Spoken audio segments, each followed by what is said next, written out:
All right, how's everybody doing? This is the Comic Samurai. I want to welcome you to my next video, and tonight we're going to be looking at my favorite comic book covers that feature an impaling. So let's go ahead and jump right in.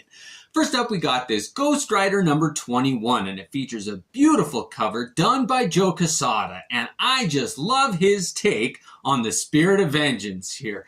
He's got a spear running through his skull there, and it's like his consciousness has been disconnected from his body. I really like that iteration of an impaling. Next up, we got Batman number 244, and Neil Adams captured such a beautiful image of the Dark Knight getting ran through with the saber by Ra's al Ghul. The colors on this one really do bring out that vibrant, violent flavor that those two characters have when they meet. Next up, we got the Uncanny X-Men number 142, and this is that storyline of Days of Future Past, and it's one of my favorite two-part storylines that ran through this title.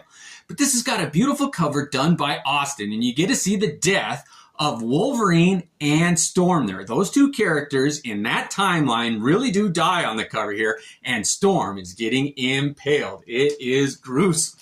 Next up, we got Fantastic Four versus the X-Men number 4. And you'll see in the background there, all of the X-Men have been impaled and hung up to dry. Oh, that's a creepy one. Next up, we got the Sinestro Corps Special number 1. And again, we've got the members of the Green Lantern Corps in the background there being hung up and impaled by Sinestro. Next up, we got Crossed number 1. And this was a very violent series put out by Garth Ennis with this cover done by Jason Burrows there. And it features a character getting stabbed through the chest and impaled by a knife. Next up, we got Wolfskin Annual 1. And this is another Jason Burrows cover here. And it features 2 impalements on the cover there. And it is a gruesome one. This is like, what if Warren Ellis wrote Conan the Barbarian and didn't have any restraints on him. I really like that one. Next up, we got The Exterminators number 30, and this is one of those Vertigo titles, and I think it is so underrated, but it features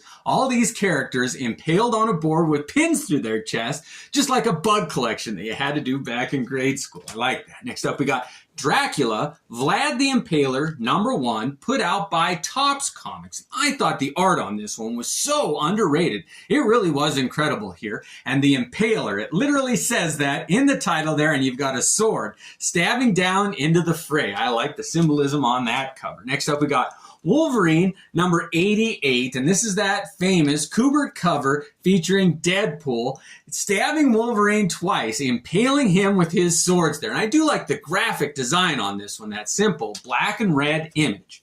Next up, we got Age of Ultron number 9, and this one features Wolverine getting impaled again, but this time it's a different version of him impaling himself, and you don't see that very often. That's entertaining.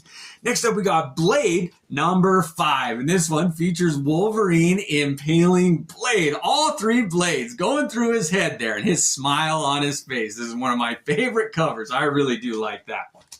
Next up, we got Ghost Rider number 13 here. And this painted cover is so beautiful here. You've got Ghost Rider getting impaled by the Hulk sword here. And the image there is really a good one. Next up, we got New Avengers number 31. And this is probably one of the most graphic impalings on a cover that Marvel ever got away with, where you've got Elektra getting stabbed through the gut right on the cover there. And it is gory and graphic, and I'm amazed they got away with it. That's a great one. Next up, we got New Teen Titans number 33, and this features a character named Trident, and he got impaled by his own trident there, and he's floating face down in a pool, and you can see the reflection of the Titans looking down at him there. This really is an underrated George Perez cover.